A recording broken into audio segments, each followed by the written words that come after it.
tardes, bienvenidos, bienvenidas a todos y todas. Estamos haciendo la apertura de estas jornadas Argentina 2050, qué país queremos en 30 años. Arrancamos con una mesa que ahora voy a presentar a las panelistas, que se llama la organización escolar y la organización de la familia y la comunidad escolar. Esta es una de las primeras mesas que arrancan hoy. Como saben, en estas jornadas que van a tener lugar en los próximos 4 días, de hoy hasta el domingo, tenemos 41 mesas donde van a participar más de 100 intelectuales, activistas, dirigentes sociales, dirigentes sindicales, dirigentes políticos, técnicos, y vamos a tratar de abordar el carácter de la crisis en Argentina y vamos a tratar de llevar adelante una discusión sobre cómo afrontar una salida para esa crisis y para el espiral de degradación al que estamos sometidos y sometidas. Vamos a tener una dinámica en la que cada una de las expositoras y el expositor van a poder hablar 20 minutos.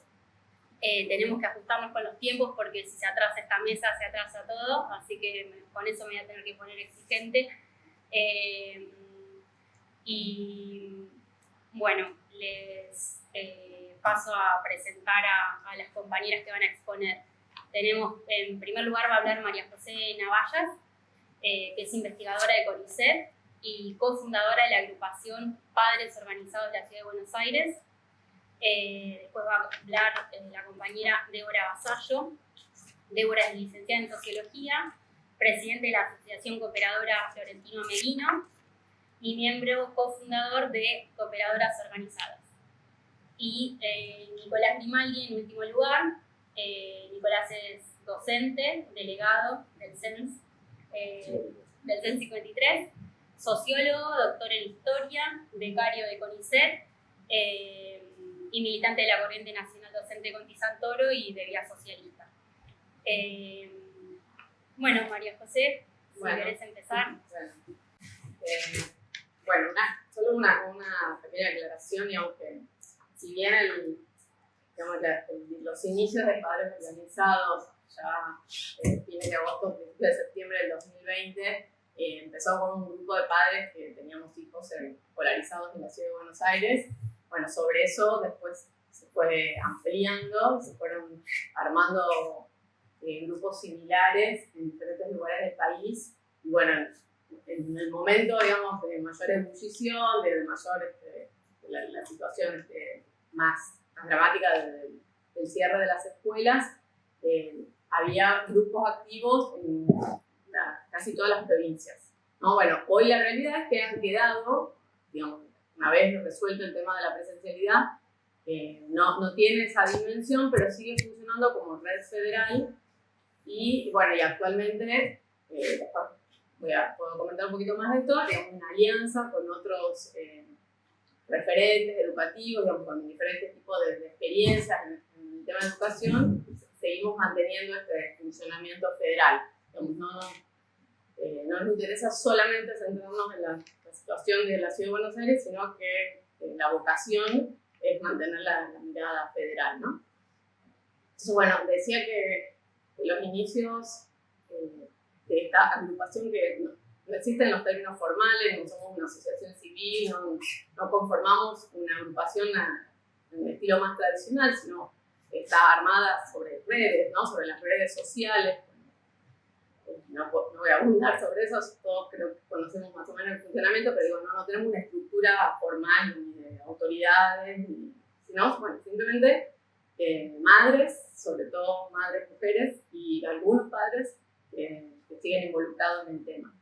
Bueno, cuando surge es un grupo pequeño, decía en agosto, principios de septiembre, frente a la situación de incertidumbre de qué iba a pasar con la escuela, ¿no? Con la escuela, como la conocemos, la escuela presencial, digamos, ¿no? Nadie entendía que la escuela virtual era lo mismo que la escuela en el edificio, con los docentes, con los chicos juntos, en ese momento había la sensación nuestra era de absoluta incertidumbre, y sobre todo de la escasa relevancia que tenía el tema en la discusión pública, en la agenda pública. Era como que, o sea, que las escuelas estén cerradas se había normalizado y no había mucha urgencia desde los responsables de tomar las decisiones, no, de las autoridades, por resolver esta situación para todos los chicos. Para todos los chicos de la ciudad de Buenos Aires y del país, por supuesto. Bueno, en ese momento lo que empezamos a hacer, un poco, bueno, los que integrábamos esa agrupación, estábamos, ese primer núcleo, digo, estábamos acostumbrados a buscar información, a ver qué pasaba en el resto del mundo. Lo primero que nos dimos cuenta es que en otros países no solo se había gestionado de manera diferente en cuanto a la extensión del cierre, o sea, habían sido cierres más puntuales, más breves, en otras condiciones, el valor que tiene del acceso a la información pública y que la ciudadanía esté involucrada en las discusiones relevantes y en los datos que involucran. Y bueno, sobre ese eje empezamos a trabajar, a copiar información, a mostrar qué se estaba haciendo en otros países, bueno, la información que se tenía relevante sobre el virus, toda la parte, digamos, también estrictamente médica, pero también el impacto a nivel emocional y de aprendizajes que ya se estaba relevando en varios países. O sea, todo lo que se sabía era que indicaba que el cierre de las escuelas tenía un impacto más negativo que los supuestos beneficios. O sea, en el balance daba totalmente, digamos, desfavorable para los chicos y no generaba beneficios significativos para la salud pública.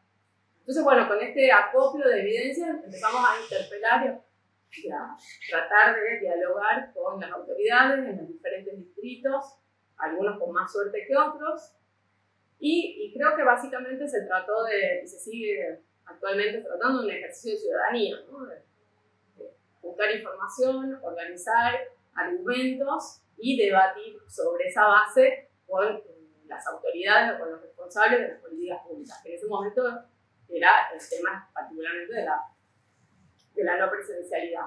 Pero bueno, sobre eso seguimos trabajando, ya una vez de vuelta los chicos a las escuelas, bueno, una larga lucha de recuperar la normalidad escolar, pero siempre manteniendo el eje de la discusión en la información, los datos, la evidencia, y también en algo que había quedado, yo siento, en muchos aspectos, soslayado o vulnerado, que era el interés superior del niño, ¿no?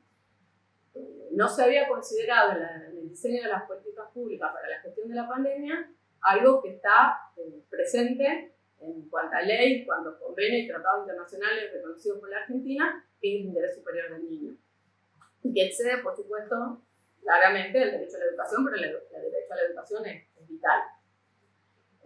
Bueno, decía que mientras nos íbamos involucrando y recabando información, que sobre todo era producida en otros países, la verdad que la Argentina tiene un déficit de generar información para gestionar, para tomar políticas públicas y para mostrárselo a la ciudadanía muy alto.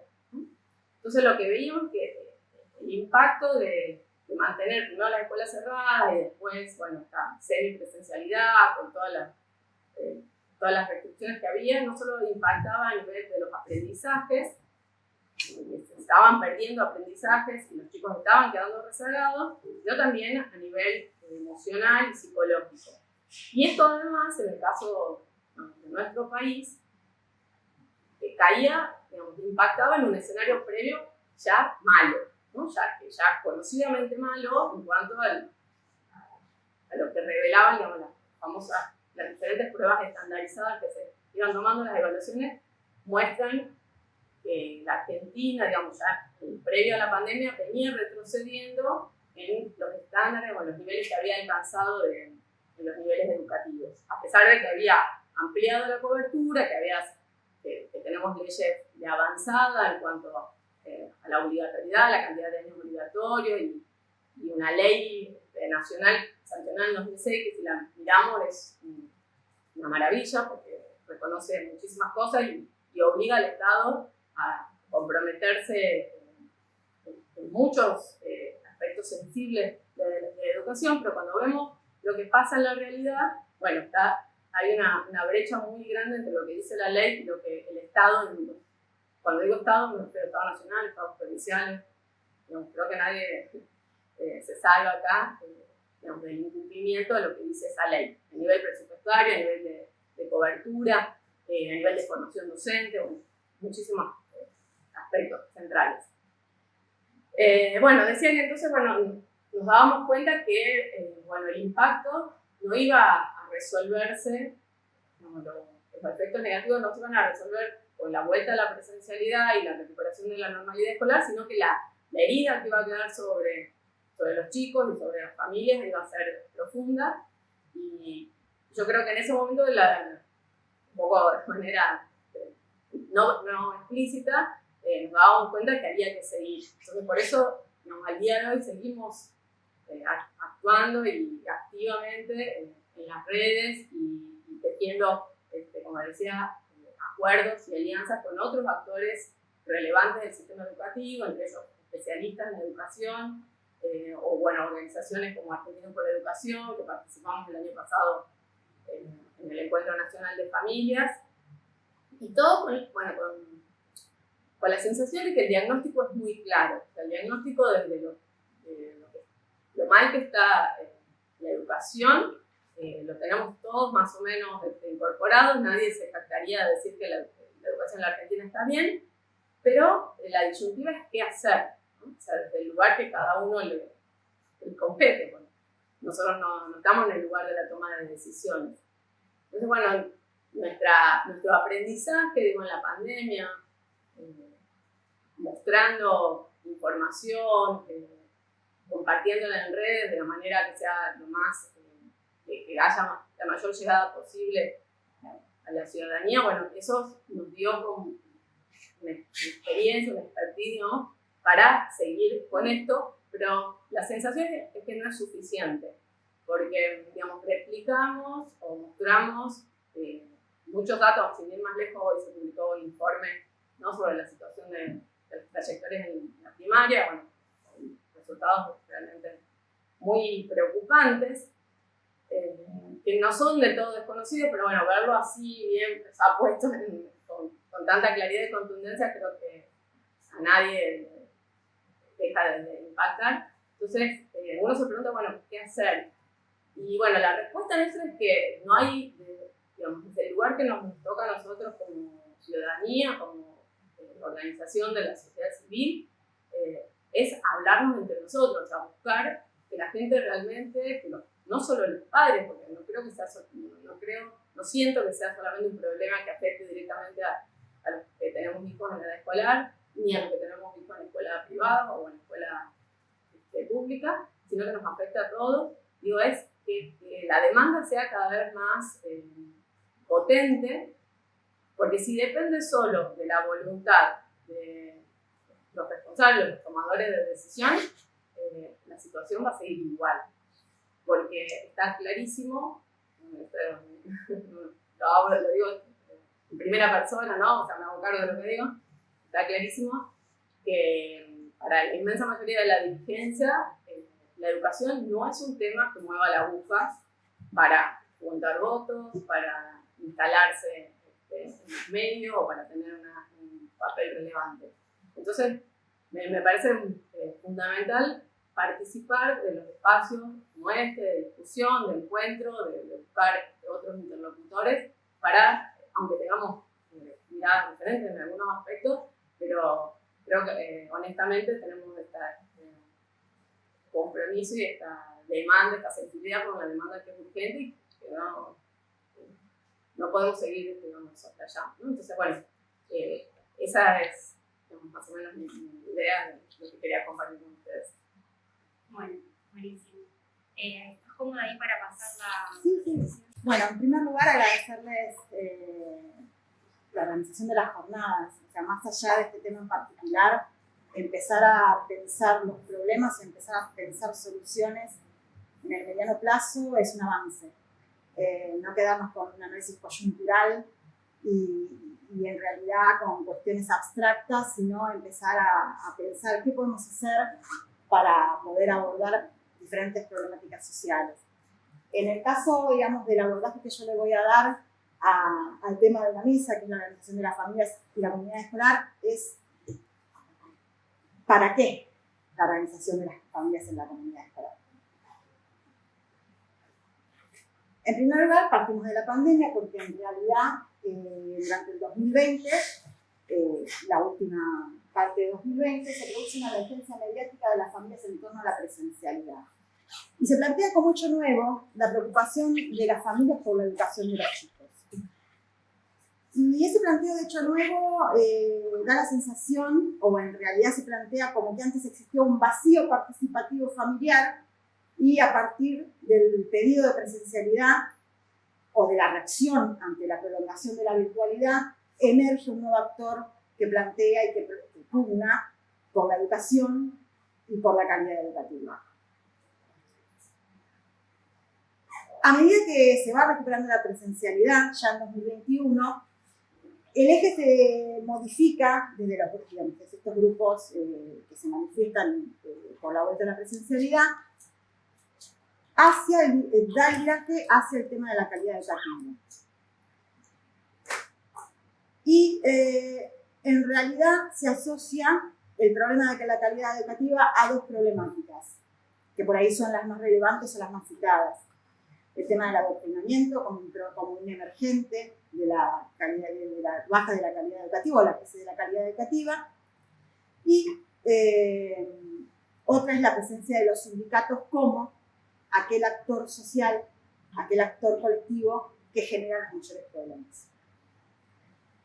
En este sentido, digamos, la posición con respecto a esta cuestión de la crisis educativa pasa por una crítica hacia la posición política quizá de quien aborda contenido de ciencias sociales, pero sin embargo, en este sentido tampoco es que se plantea hagamos una apertura para que los chicos tengan una formación en ciencias sociales desde la diversidad, que pongamos en juego diversos discursos y a partir de ahí los chicos se formen, tomen sus decisiones y constituyan su autonomía de la manera más diversa posible.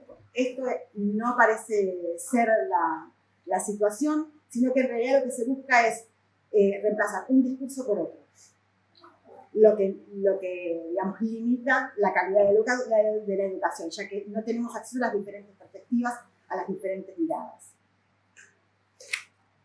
Y a su vez, esta reacción que decía anteriormente, que estaba relacionada con la extensión de la virtualidad, afecta mucho a las escuelas privadas porque son las que tienen más problemas para volver a la presencialidad, son las que tienen más problemas edilicios, más limitaciones y a su vez se cubren, digamos, de posibles acciones legales en caso de tener alguna consecuencia.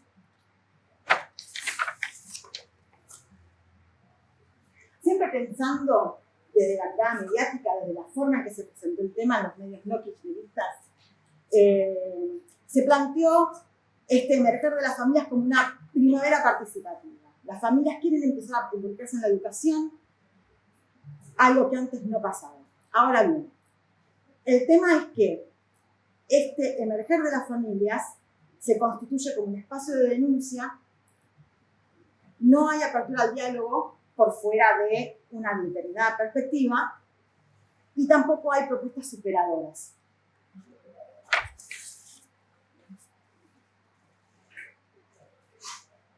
Entonces, en este sentido, la familia es un nuevo actor social en el ámbito educativo. Desde la mirada, digamos, de la coyuntura, era un nuevo actor social, por lo menos por cómo se planteaban los medios de comunicación, pero la falencia o el problema que se puede observar en esta coyuntura es que se constituye como grupo de interés y las demandas son corporativas. Y este grupo de interés se constituye en un contexto de polarización y la forma en la cual actúa por su dinámica comunicacional y de participación reproduce esa polarización y a su vez la profundiza. Este hecho mediático, que es la emergencia de las familias interesadas en la educación, ¿influye de alguna manera? ¿Influye la actividad en redes sociales? Sí, en este sentido sí influyó y debemos agradecer a ese contexto que tanto en la opinión pública como en el discurso político se empieza a hablar de la necesidad de abordar una crisis educativa. Ahora, el tema es el siguiente: ¿cuál es esa crisis educativa y dónde surge? ¿Es una crisis de larga data? ¿Es consecuencia de la pandemia? Eso es algo que necesitamos revisar. Ahora bien, esto que yo planteaba está relacionado estrictamente con las familias de escuelas de gestión privada. Ahora, ¿qué pasa en las escuelas de gestión estatal? En las escuelas de gestión estatal la presencia familiar viene de larga data. O sea, es una presencia de la comunidad en el ámbito educativo y es una práctica social que fue institucionalizándose gradualmente. Si vamos a lo que es la historia de las cooperadoras escolares, la primera se la ubica en 1816 y el Día del Cooperador Escolar es el 15 de octubre, relacionado a esa fecha, que es cuando se constituye la primera junta comunal para crear una escuela. Más allá, digamos, del episodio del peronismo, que en 1953 cambió la fecha al 8 de octubre como Día del Cooperador Escolar y se nombró a Perón como el primer cooperador. Luego del 55 eso volvió a foja cero. Las cooperadoras escolares que tienen presencia en las escuelas de gestión estatal fueron reconfigurando su rol a partir de las transformaciones que se van dando en la sociedad. Desde un inicio como asistencia social pasa a configurarse como una institución de apoyo económico. Y a partir de la descentralización de la educación, ese apoyo económico comienza a tener, digamos, más fuerza a partir de la transferencia de subsidios. Ahora bien, ¿qué es una cooperadora escolar? Una cooperadora escolar es la organización de la comunidad correspondiente a un establecimiento educativo, puede tener la forma de simple asociación o de asociación civil. Las actividades que realiza es la administración de subsidios que transfiere el Estado y a su vez genera fondos propios a través de diferentes actividades que va generando dentro de la misma comunidad educativa. Tiene una base legal, tiene un montón de procedimientos legales a desarrollar para poder llevar adelante ese rol. Se hace a través de una comisión directiva y esta comisión directiva está constituida por familias de la escuela. ¿Qué relación existe con la conducción y con los docentes? La cooperadora escolar trabaja codo a codo con conducción y con docentes. Se generan diálogos, se elaboran proyectos y se trabaja para poder llevar a cabo las trayectorias educativas de los chicos. Ahora bien, dentro del ámbito de las cooperadoras escolares, ¿hubo una influencia del hecho mediático de 2020? ¿Hubo una influencia de la actividad en redes sociales? No hubo una influencia, sí lo que pudo generar fue una aceleración en determinados procesos. ¿Por qué motivo? Ya en 2012 se sanciona la Ley Nacional de Cooperadoras Escolares.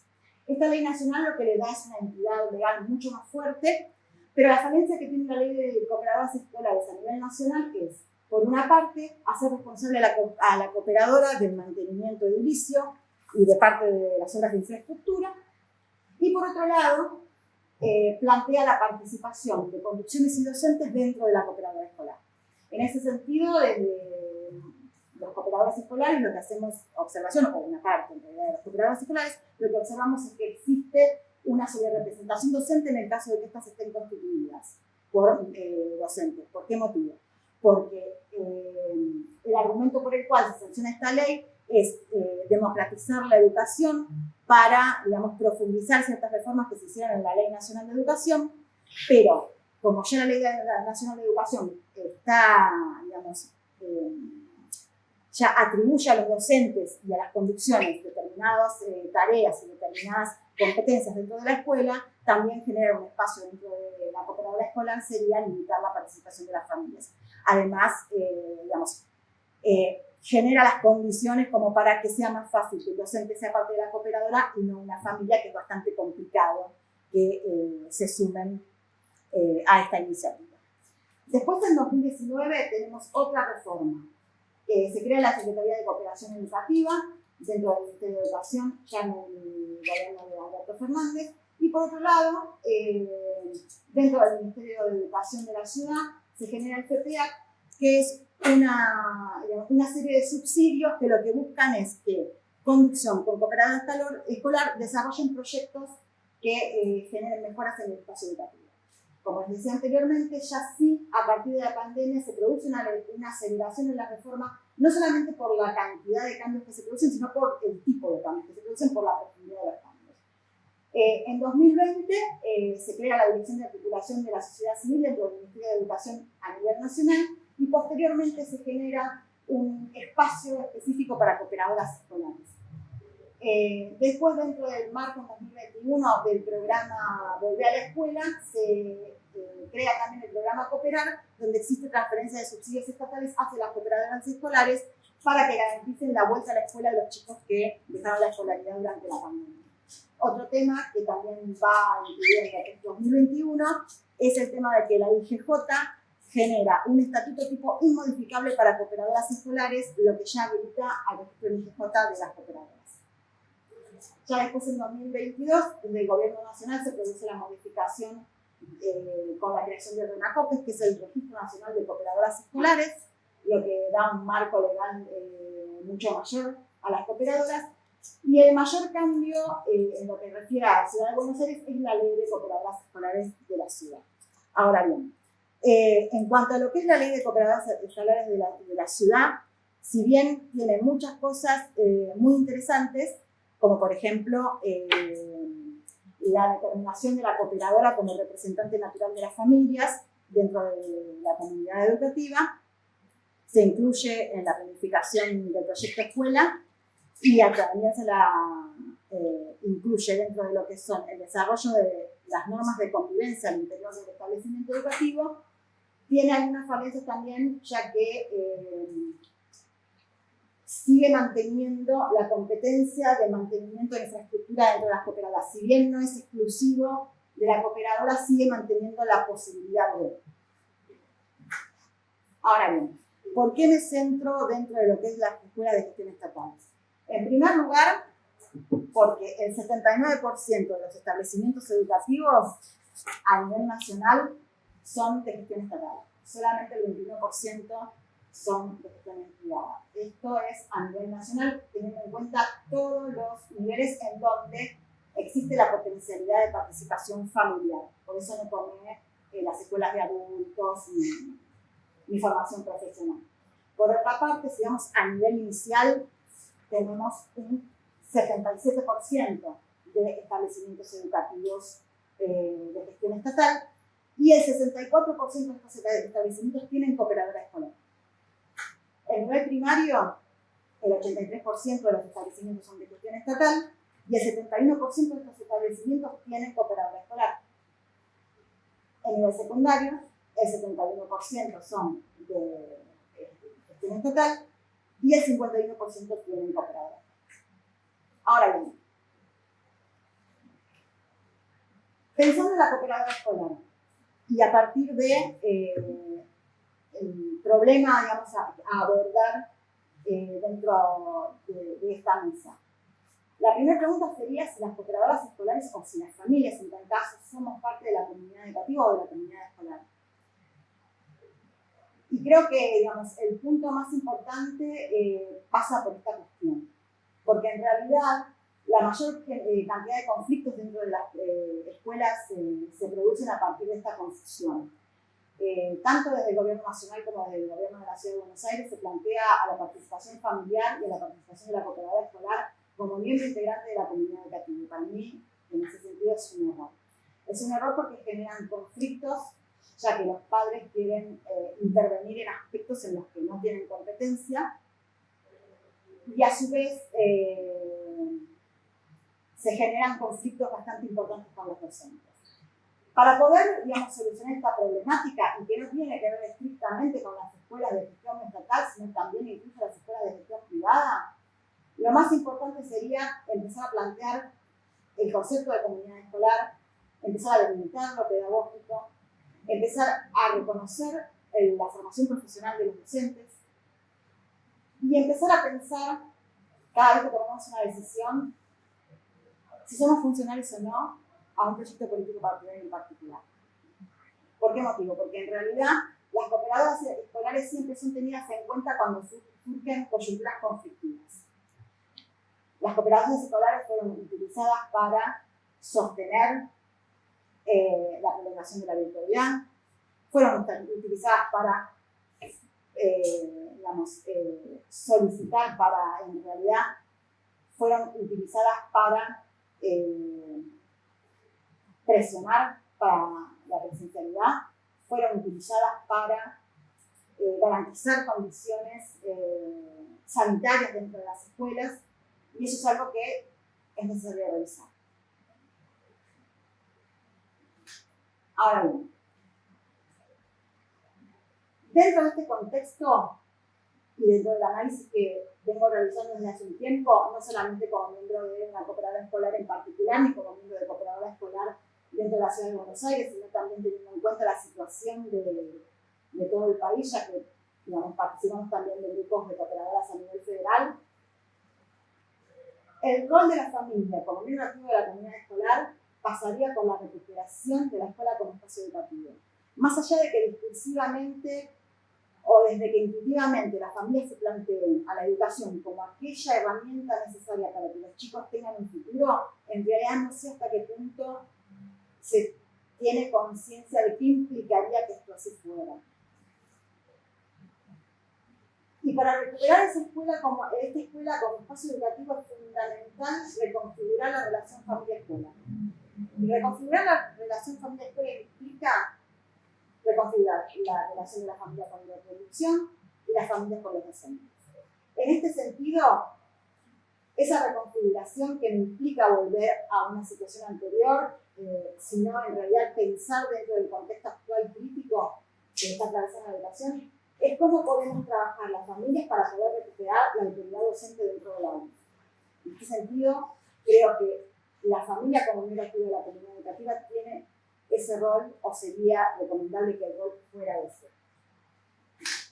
Pero para que esto sea posible, me parece que es fundamental hacernos algunas preguntas, porque en realidad, cuando uno lo que plantea es muy abstracto, uno puede pensar que coincide, pero en realidad cuando empieza a ponerle contenido a esa abstracción con la que está de acuerdo, empiezan a notar las diferencias. Entonces, en este sentido, ¿consideramos que la educación está en crisis? Y si es así, ¿desde cuándo está en crisis? ¿Qué elementos, qué emergentes, qué cosas vemos en la realidad cotidiana de nuestros hijos que hacen que pensemos que la educación está en crisis? ¿Dónde vemos las falencias? ¿Qué cosas estamos viendo que los chicos no aprenden? ¿Qué cosas no entendemos de lo que aprenden? Por otra parte, ¿qué entendemos por calidad educativa? Porque esto es muy amplio. Hay sectores que plantean que la calidad educativa pasaría por tener más horas de clase o por cumplir con una determinada cantidad de días dentro de la escuela. Ahora bien, cantidad no es calidad. Entonces la calidad educativa pasa por otro lado, pasa por otro tipo de trabajo, y por eso es fundamental el tema de reconocer la expertise profesional del docente. Entender que el docente tiene una formación para la que, por ese motivo que está frente al aula. Ahora bien, como les decía, educación de calidad sin el tiempo en la escuela, no, en realidad no. Las familias, somos parte de la comunidad educativa o de la comunidad escolar. ¿Hay alguna diferencia entre ambas? Estos son temas que tenemos que abordar de manera amplia y debatirlo para poder en realidad estar convencidos en caso de que queramos hacer algo en el sentido que estoy planteando. ¿Consideramos necesaria la recuperación de la escuela como un ámbito estrictamente educativo?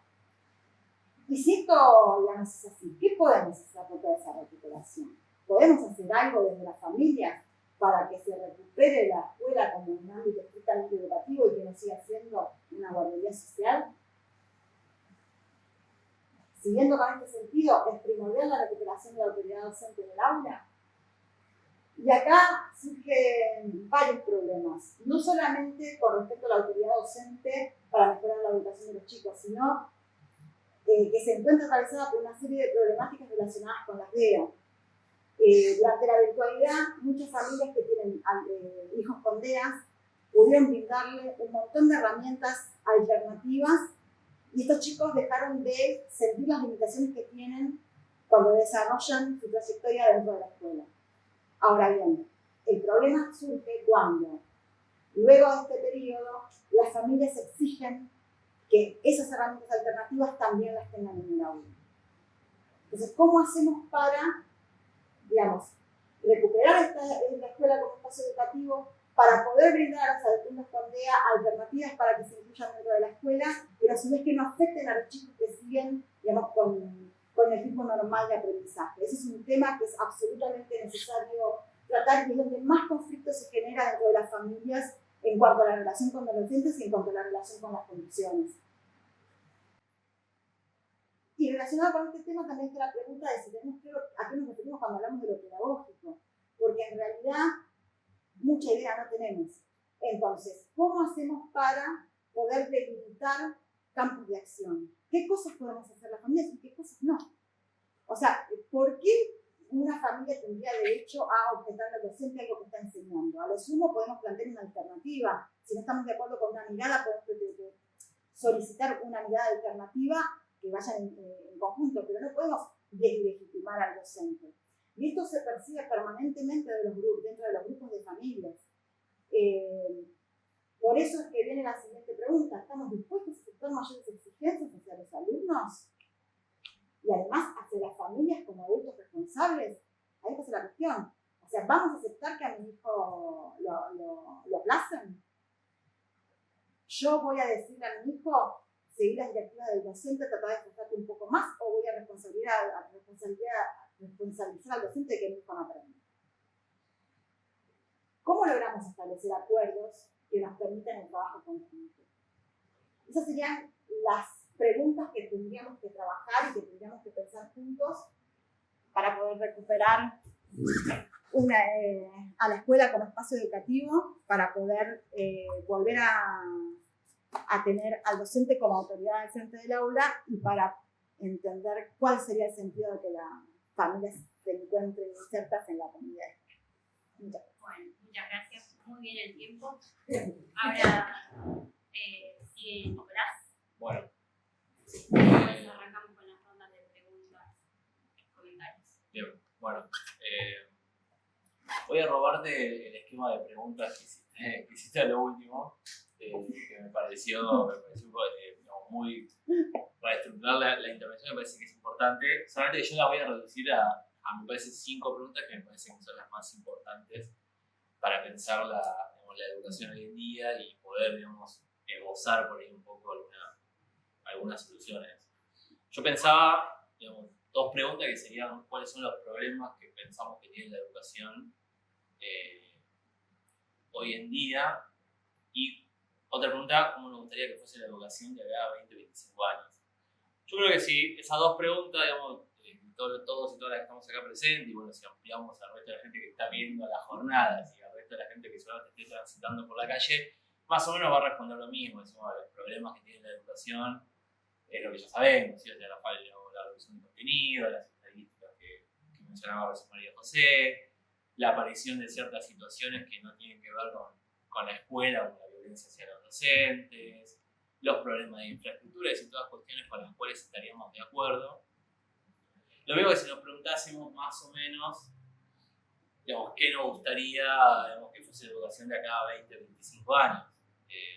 Una educación de calidad, porque es verdad que hay que discutir que lo que tenemos por calidad, pero no, más o menos en líneas generales algo se entiende de eso, y sobre todo una educación que, digamos, no deje a ningún pibe, a ninguna piba afuera, o sea, no solamente en términos físicos por el hecho de que no pueda ir a la escuela, sino por el hecho de que transite la escuela con algún sentido y salga con algún conocimiento que valga la pena de la escuela. Yo creo que por ahí también digo, después estaríamos de acuerdo en esas respuestas. Yo creo que por ahí las diferencias empiezan a surgir cuando empezamos a pensar responsabilidades y soluciones a esos problemas.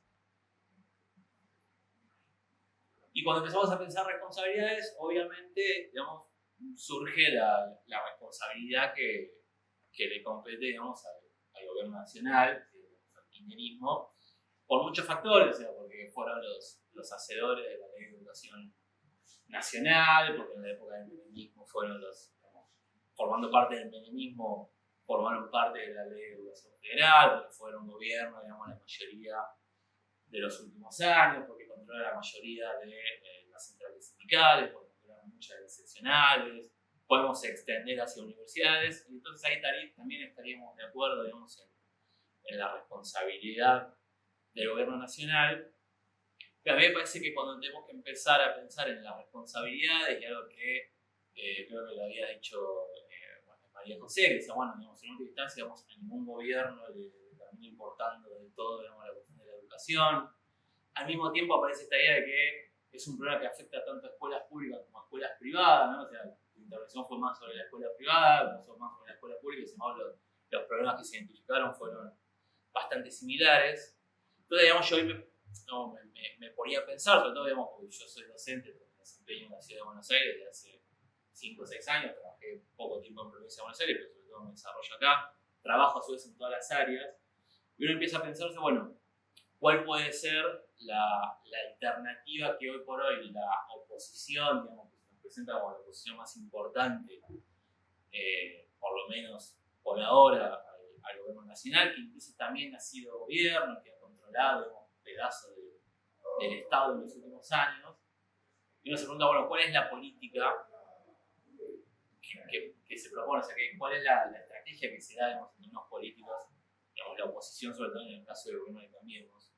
Y a mí me parece interesante pensar, cuando uno mira lo que sucedió, por ejemplo, en la capital federal, donde estamos de acuerdo que a nivel nacional la política de ayuda al entretenimiento es hacia la degradación, digamos, educativa. Es decir, la idea de, bueno, los pibes y las pibas se entran en la escuela, digamos, que es un tubo por el cual, no sé, 12, 13 años más tarde terminan saliendo. Si no salen 12, 13 años más tarde, después está el fin, y de alguna forma terminan saliendo. Pero a mí me parece que cuando pensamos eso, digamos, en la propuesta de la oposición y vemos, por ejemplo, lo que sucede en la ciudad de Buenos Aires, encontramos muchos puntos de contacto que muestran que acá estamos frente a una política que va más allá, digamos, de un gobierno o de un partido específico, ¿no? Digo, para mencionar algunas cosas hacia el pasar, digo, lo sucedió, por ejemplo, durante la época de la pandemia, ya que, bueno, se tocó el tema de la pandemia. Digamos, ahí hubo un problema que fue, digamos, el principal problema, sobre todo en la primera parte del semestre. Yo creo que hubo 3 problemas muy graves durante la pandemia. El primer problema, entre otros, ¿no? Pero bueno, en términos pedagógicos.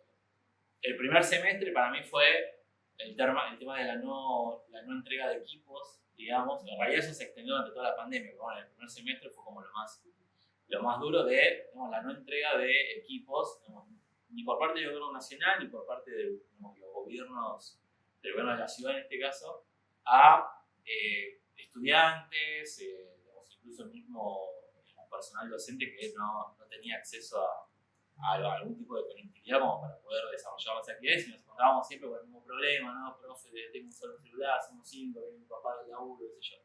Y después hubo otro problema que fue muy patente, que fue para la época de las vacaciones de invierno, que fue cuando Trota hace un anuncio bastante confuso que, digamos, dice básicamente que nadie va a repetir, ¿no? Dice, bueno, este año no se va a repetir, lo cual, digamos, muestra que, digamos, además de no saber de educación, tampoco sabía comunicar Trota, y por eso al poco tiempo se terminó yendo.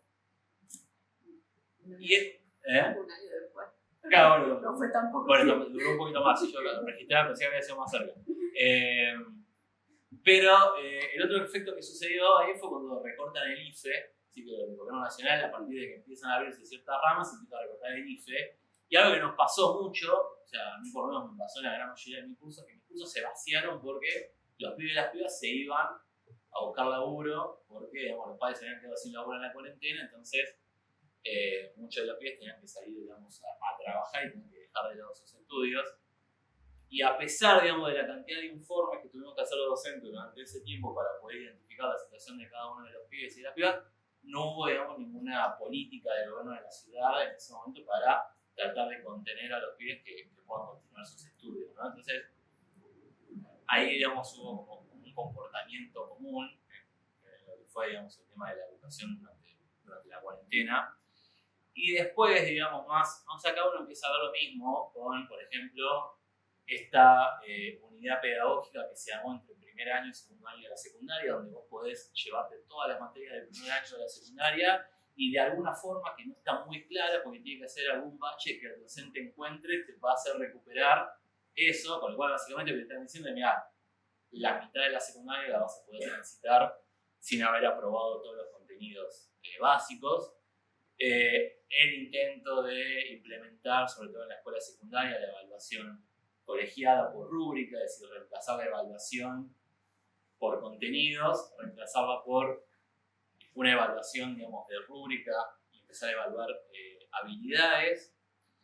Algo que se habló muy poco, pero que la eliminación de hecho de las jornadas EMI es algo que también tiene un impacto importante, porque las jornadas EMI eran espacios en los cuales los docentes podíamos digamos, trabajar distintas estrategias para poder llevar en el auto, poder compartir experiencias, poder, digamos, compartir diagnóstico de los grupos y que eso, digamos, servía, digamos, a la hora de poder mejorar. Esa instancia fue eliminada, digamos, de hecho, por parte del gobierno, porque, digamos, al colocarla como algo fuera del gobierno laboral, fuera del horario laboral, digamos, quedaron como instancias que quedaron completamente vaciadas. Y digamos, algo similar también se puede ver como, por ejemplo, lo que es la reforma que está tratando de impulsar el gobierno de la ciudad en adultos, que al mismo tiempo es una política que busca implementar a nivel nacional. Es decir, uno mira un partido de fútbol de Rosario Central contra Atlético Tucumán, que no tiene nada que ver con la ciudad de Buenos Aires, y pasa la publicidad de terminal secundario, el gobierno de la ciudad de manera virtual, no solamente virtual, sino en la mayoría de las clases, digamos, de manera tutorizada, es decir, no con un docente que le da una clase de 4 o 5 horas, con dudas, sino con un campus donde los chicos van entrando, van resolviendo esas actividades. Entonces ahí un poco lo que termina llegando a la conclusión es que en última instancia lo que se termina viendo en la experiencia, por lo menos, digamos, que lleva adelante, digamos, el gobierno de la ciudad de Buenos Aires, es que, digamos, de una manera quizás menos populista, la cual lo hace el kirchnerismo, empuja en el mismo sentido, es decir, empuja en la cuestión de la degradación. Y ahí es donde a mí me parece que se empieza a pensar la cuestión de quiénes son los responsables de la situación, digamos, y cuál puede ser una eventual solución. Generalmente cuando se plantean los problemas de la educación aparece un poco que esto por ahí me mencionaba, ¿no? Le diga, bueno, de lo pedagógico, ¿no? El problema de la Argentina es un problema pedagógico, es un problema de la cantidad de días de clases. Otras posiciones hablan de los días de paro, que hace que los chicos por ahí pierdan días, ¿sí? O sea, se pierden más días de clase por problemas de infraestructura, ahora sobre todo a la hora de calor y demás, que por jornadas de paro docente. Pero más allá de eso, digamos, sacando esa cuestión, cuando uno mira, por ejemplo, las estadísticas internacionales, las pruebas PISA y demás, ahí lo que observa es que, digamos, los 10, 12 países más importantes tienen modelos pedagógicos de todo tipo. O sea, más rigurosos, menos rigurosos, pibes que están hasta los 16 años en la escuela, que están hasta los 18, que entran a los 6, que entran a los 4, que entran a los 3. Digamos, completamente diferente, ¿sí? Y eso me parece a mí que es muy interesante para pensar digamos, el verdadero problema de la educación en la Argentina y pensarlo, digamos, un poco como es el espíritu también de la jornada, no pensarlo como un problema pedagógico o un problema de carga horaria, como decía vos, la cantidad de días no es lo mismo que calidad, sino digamos que tiene que ver con un problema social, un problema social y un problema político. El problema social tiene que ver con que es muy difícil pensar que, digamos, una sociedad, ¿sí?, en la cual los empleos que se generan son básicamente empleos precarios, o sea, la lluvia de inversiones básicamente fueron Rappi, Te Digo Ya, Globo, Uber, digamos, no pasó de ahí. E incluso, digamos, las estadísticas que marcan que, digamos, la mitad de los pibes son pobres, digamos, que básicamente cada vez una porción más grande de la población vive de la calidad pública, de algún tipo de asistencia social.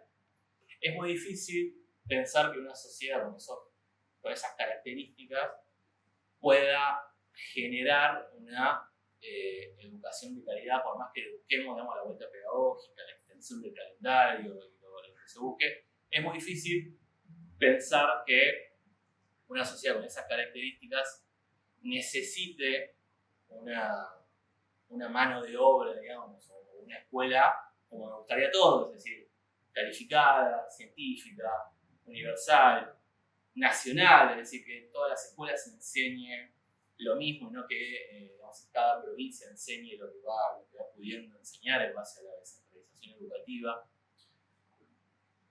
Y ahí es donde a mí me parece que es interesante pensar la estrategia y el quién. O sea, cuál es la estrategia que nos podemos dar para resolver los problemas de la educación y quién es el que puede llevar adelante la resolución de esos problemas. Y acá a lo largo de la jornada, ¿no? Se va a desarrollar algo que es bastante interesante, que es, digamos, la propuesta, digamos, que nosotros desarrollamos, digamos, como vía socialista, que es la idea de acá, digamos, digamos, las alternativas que estamos teniendo hoy por hoy, digamos, que nos ofrecen, digamos, la clase dominante, son básicamente dos. Una vía progresista, que básicamente consiste en una sociedad que, digamos, vive de empresarios que buscan algún negocio con el Estado, que ganan un subsidio, digamos, obtener, digamos, una ganancia. O, digamos, la vía liberal, es decir, la idea de tener un país para 15 millones de personas y los 35 que quedan afuera tienen que pelear para tratar de entrar dentro de esos 15 millones de personas. Eso me parece que en realidad hay que pensar en otra alternativa, ¿sí? En la idea de un Estado productivo, o sea, que desarrolle, digamos, que planifique la economía, que pueda desarrollar líneas enteras de producción, digamos, de alta calidad, o sea, lo que tiene que ver con las energías renovables, lo que tiene que ver con la robótica, lo que tiene que ver con la agroindustria, con el litio. Es decir, es un Estado que desarrolle una economía que necesariamente demande, ¿sí?, una formación, digamos, de una mano, digamos, una población que esté, digamos, verdaderamente calificada para poder llevar adelante esos trabajos, que además eso, digamos, va a evitar otro problema que digamos, se va a desarrollar en otra mesa de la jornada, que digamos, va a aparecer la cuestión de la fuga de cerebro, que digamos, forma a través del CONICET. Bueno, creo que los tres estamos en CONICET, si no entiendo mal, forma una gran cantidad de mano de obra que se termina, digamos, también fugando del país. Entonces esa cuestión también funciona como un elemento para evitar eso. Y ahí aparece la última pregunta que yo quería hacer, que tiene que ver con la idea del sujeto, es decir, ¿quién es el que puede llevar adelante una transformación de ese estilo? Es decir, si nosotros queremos mejorar, digamos, la educación y queremos llegar a una educación como la que todos quisiéramos, tenemos que pensar en otra sociedad. Y pensar en otra sociedad nos empuja a pensar en otro programa, ¿sí? O sea, no en esta, digamos, o el programa progresista o el programa liberal, y al mismo tiempo nos empuja a pensar en otro sujeto, ¿sí? Es decir, no en, digamos, la misma, digamos, clase social, digamos, que hasta ahora ha venido, digamos, devorándose al país, sino una clase social que lleva a la ruina a un país, a su sistema económico y demás. Obviamente va a llevar a la ruina a su educación y a otras esferas de la sociedad. Si hoy tenemos que empezar a pensar en otro sujeto, ¿sí? Un sujeto que no tenga por delante, digamos, la ganancia inmediata o la creación de grandes fortunas, sino que tenga por delante la intención de construir un programa que eleve, digamos, necesariamente la calidad de vida de la gente, su desarrollo productivo y por ende su desarrollo, digamos, educativo. Y esa es un poco la propuesta que nosotros, digamos, desarrollamos como una alternativa hacia este escenario, que me parece que, digamos, en mayor o menor medida, digamos, los tres lo hemos planteado. Bueno, esa era la cuestión. Bueno, también muy bien con el tiempo. Antes de pasar a las preguntas, digo algunas cuestiones que por ahí me quedaron al principio. Todas las mesas, estas 41 mesas que vamos a tener estos días, van a estar grabadas y subidas, así que le pedimos a todo el mundo que si pueden compartir, mirar y demás, genial. Y bueno, estamos bien de tiempo, así que vamos a abrir si hay algunas preguntas, algo para el público, y también si entre ustedes quieren intercambiar alguna idea que haya quedado por ahí, aclarar algo, lo que fuera, también se abre el debate para eso. Bueno, yo en primer lugar agradecerles a los tres, que bueno, a Nico ya lo conozco, así que digamos, se lo digo después, pero sobre todo ustedes dos el participar de este panel, porque me parece que efectivamente es un lugar de encuentro y sobre todo lo que pensaba, ¿no?, cuando las escuchaba a las dos es porque efectivamente la pandemia, digamos, y la ventaja que tuvo de alguna manera es cristalizar en mayor medida la crisis del sistema educativo y colocó en primera escena a las familias, digamos, en ese proceso, ¿no? Obviamente no era una participación que es nueva, porque como el trabajo, digamos, de hora, bueno, digamos, las asociaciones cooperadoras, el fomento de la participación de las familias, digamos, es algo que es histórico dentro del sistema educativo, ¿no? Pero lo que efectivamente, digamos, la ventaja que tuvo la pandemia fue de cristalizar y consolidar toda una serie de contradicciones que tal vez no son nuevas. Me parece que lo que podría dejarnos, digamos, y en ese sentido les pregunto a las dos, digamos, cómo siguen los distintos procesos organizativos que cada uno está encarando, digamos. Lo que sí hicieron es mostrar, digamos, algo que me parece que sobrevoló un poco todas las intervenciones, que tiene que ver con lo que plantea Nico del sujeto, pero también con la idea de la alianza necesaria de las familias con, digamos, con el resto de la comunidad educativa, ¿no?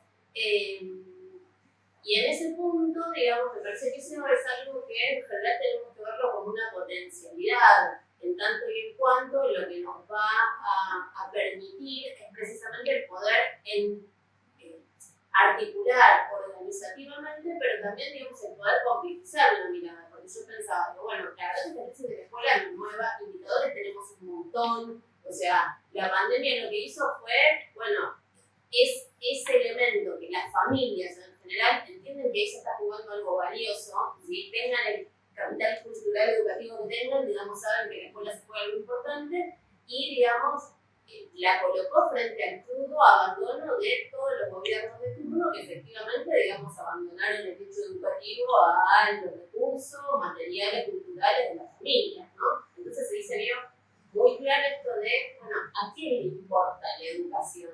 A las familias con distintas herramientas, sí, digamos. Entonces me parece que entonces eso es algo importante para tomar. Y lo otro que pensaba, digo, cómo lo miran ustedes, o sea, a partir de las redes organizativas que trazan, es, digamos, si ese proceso de organización es fragmentado, la cosa no avanza, digamos, ¿no? O sea, en el sentido de vamos a estar siempre resolviendo el problema de que tenemos 55 grados de sensación térmica y no tenemos un ventilador en la escuela. Y muchas veces la estrategia estatal, por ejemplo, con las operadoras es eso. Bueno, ustedes, familia, junten el dinero, ¿no? Para poder paliar eso que nosotros en campaña vamos a decir que es re valioso, pero que ni en términos de recurso material ni de recurso cultural, digamos, de luego están dispuestos a comprometer. Esto es algo como que aúna, ¿no? Entonces pensaba por un lado en la potencia organizativa y después también, ¿no? O sea, y la necesidad de las redes, entonces eso les pregunto en distintas escalas, digamos, cómo lo trabaja cada una. Y sí, voy a recuperar tal vez algo que planteó Nico, ¿no? La importancia de entender que la verdad es que no vamos a tener una mejor escuela si no tenemos una mejor sociedad. Y me parece que ahí también esa es una discusión para dar en los distintos ámbitos organizativos de las familias, ¿no? Porque nosotros, y hablo por mí, por mi colectivo, somos convencidos de que efectivamente hay que tomar los problemas educativos y que requieren intervenciones específicas. Pero yo siempre se me viene a la cabeza el mismo ejemplo que me encontré cuando fui el año pasado a dar una charla en Posadas, no estuve en Oberá, ahí está lo que quería que me contaban de experiencias de escuelas técnicas que tenían proyectos de piscicultura, algo que vamos a discutir, digamos, en alguna de las jornadas de cómo aprovechar los recursos naturales. Y lo primero que les digo es, ¿quién se enteró de que eso existe?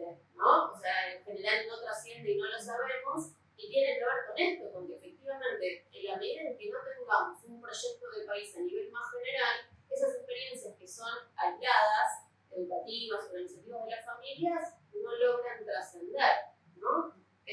Entonces, bueno, pensaba, ¿cómo organizamos eso? ¿Cómo generamos, digamos, una instancia organizativa colectiva que piense esta doble relación en entender que la problemática educativa requiere una acción específica, pero también que en la medida en que Argentina se va al tacho, digamos, esa educación no va a encontrar un horizonte. Entonces me parece que lo valioso de esta mesa tenía que ver con eso, con poder reflexionar desde diferentes perspectivas, desde diferentes lugares, esa instancia. Entonces, bueno, ¿cómo siguen, digamos, ustedes? Es decir, porque, y con esto yo cierro, María José, yo leía, estuve leyendo un montón de entrevistas tuyas, digamos, y por lo menos lo que vos contabas en algunas era, bueno, la verdad es que yo nunca me imaginé que iba a estar en este lugar, que iba a estar militando en este lugar, o sea, o activando en este lugar, y fue la realidad lo que me puso en ese lugar, ¿no? O sea,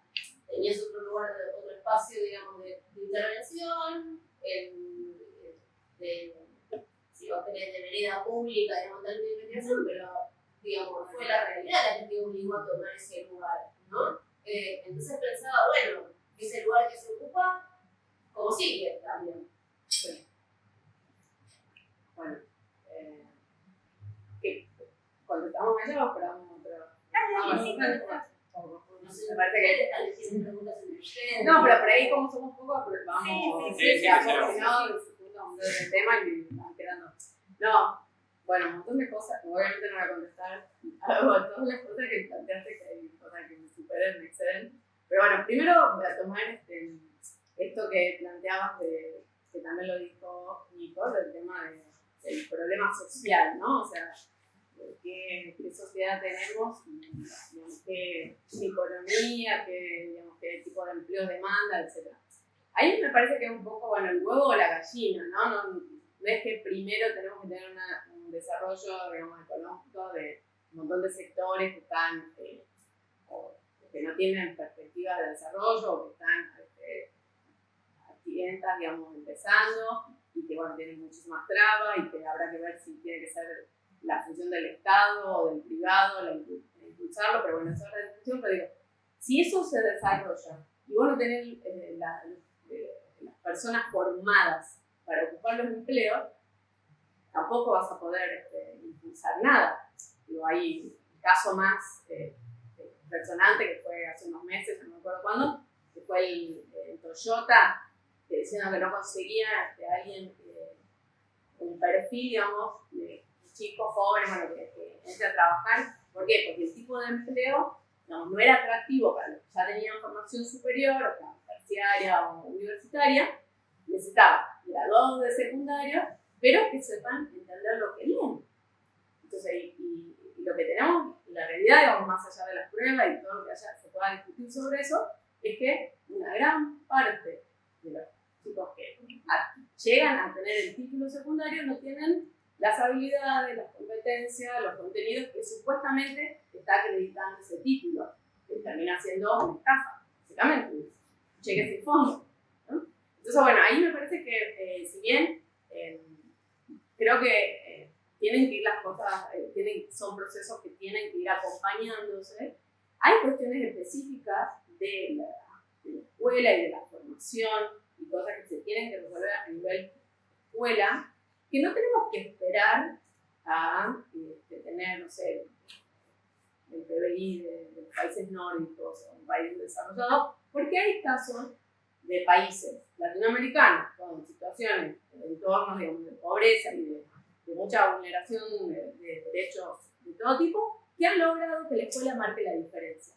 O sea, con docentes bien formados, con docentes que están acompañados de la manera que tienen que estar acompañados y resolver problemas de aprendizaje muy graves, ¿ya? Como el caso de Brasil, que se hará, que actualmente, digamos, es el ministro de Educación, son los que hicieron la experiencia, digamos, en ese estado y que resolvieron problemas educativos. Entonces me parece que quedarnos a esperar que se resuelva, digamos, que tengamos una sociedad más rica, una economía más pujante para empezar a resolver los problemas de la escuela, bueno, nos va a dejar en situaciones, digamos, desfasadas, y además me parece injusto para los chicos que están hoy en la escuela. ¿No? Hoy los que están en la escuela necesitan una respuesta para salir al mundo, a lo que sea, al trabajo, a la formación superior, con los recursos que eso demanda, ¿no? Entonces ahí sí me parece que hay cuestiones que son de pedagógica, ¿no? De cómo se les enseña, de cómo se los evalúa, y que los docentes, no, habrá de todo. Yo no creo que ningún colectivo sea, bueno, sí, como los médicos, ¿no? Habrá médicos que son buenísimos, que se entregan, que están capacitados y otros que son un desastre. Y lo mismo pasa en cualquier profesión. Entonces, a los buenos docentes, darle el espacio que se merecen y que merecen los estudiantes. Hay experiencias de llevar, y eso dice la ley, eso es una de las cosas que no cumple la ley.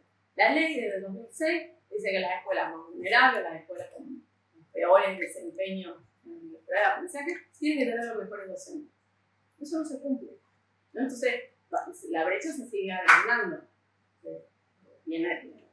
La pandemia la agrandó más todavía, y hoy las escuelas que se cerraron por el calor son las escuelas más vulnerables, las que tienen menos recursos, o las que tienen, que el ministerio se desentiende, no solo por los recursos, sino dejando que decidan los directivos sin acompañar. Pero ahí yo me fui de otras cosas que habías dicho. Bueno, y lo otro que me decías de cómo seguimos, claro, digamos, la experiencia del militar en la pandemia para la vuelta a la presencialidad me puso a mí y a muchos otros en un lugar que no esperábamos, que no habíamos ejercitado previamente de la militancia. Y nos enseñó que hay muchas cosas que tienen que si no hay ejercicio de la ciudadanía, si hay abandono de la demanda ciudadana, el Estado hace como que sí. Digamos, las autoridades te muestran algo que supuestamente están haciendo, pero después eso no es real, no se materializa. Digamos. Hay muchos, y sin caer en ningún ejemplo partidario ni de gestión, porque la verdad gracias a la red federal, ya tenemos información de muchos distritos que muchas veces pasan desapercibidos o solo llegan a los medios nacionales cuando es un escándalo, cuando hay 3 años de paro docente como en Chubut o San Catalú, pero mientras tanto el desastre ocurre y es algo que habla de las falencias de nuestro sistema democrático, de nuestro sistema político, que es el lugar la realidad del federalismo, ¿no? Y esto quería decirlo para retomar algo que había dicho Nico al principio, ¿no? De los problemas del primer semestre de la pandemia. Un gran problema es que se tomó todo el territorio de la República Argentina como si fuera un distrito único. Cuando el COVID estaba solamente en la provincia de Buenos Aires, en la ciudad de Buenos Aires y creo que en Chaco. Entonces, eso es un problema, y eso también se vincula con los problemas de la gestión del sistema educativo, ¿no? Porque reforma mediante, reforma del menemismo y después de la Ley de Educación Nacional, el Ministerio de Educación Nacional no se sabe muy bien qué hace, ¿no? Y una de las cosas que debería hacer, lo dice la ley, y no lo hace, es articular la formación docente. Se proliferan los institutos de formación docente y nadie los evalúa.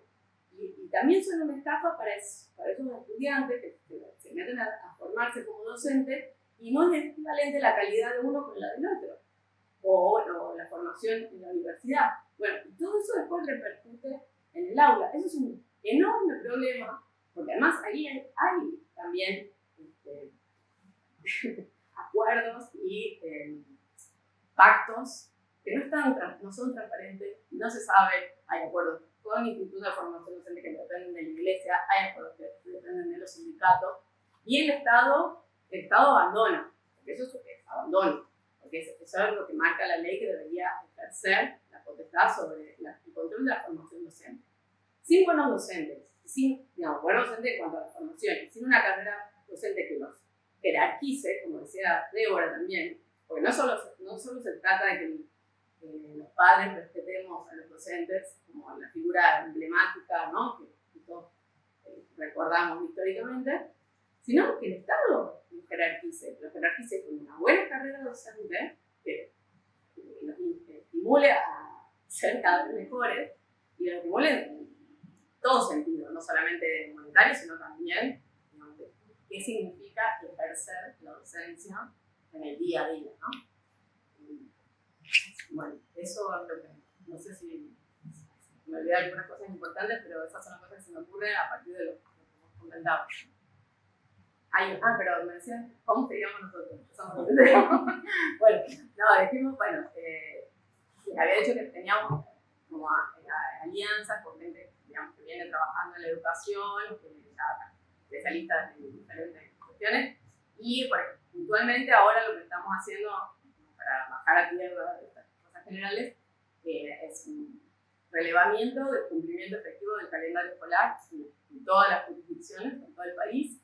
Estamos terminando de elaborar cartillas sobre todo para la primaria, para que las familias puedan no acompañar la educación, porque entendemos que es la responsabilidad de la escuela, pero sí que puedan darse cuenta si los chicos están más o menos en el nivel que deberían estar de acuerdo a las currículas aprobadas por el gobierno. Entonces, en primer grado termina sabiendo una X cantidad de contenidos, sí o no, pero puestos en lenguaje que podamos entenderlo todo, y lo digo habiendo leído currículas que son una cosa espantosa, cientos de páginas que están hechas, creo, para que nadie les lea, o sea, están hechas por los expertos, ¿no? Por las grandes cabezas de la pedagogía, y después no las lee nadie, no las entiende la familia, no las entiende los docentes. Entonces, bueno, bajar esa información, que tendría que ser información, hablando del acceso a la información pública,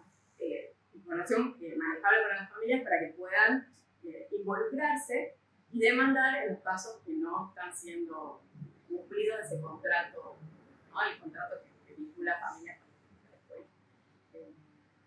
Y bueno, y empezando a diseñar una campaña para interpelar, digamos, mover, digamos, masa crítica e interpelar a los que se postulen como candidatos en nivel provincial y a nivel nacional. Y bueno, eso estamos diciendo.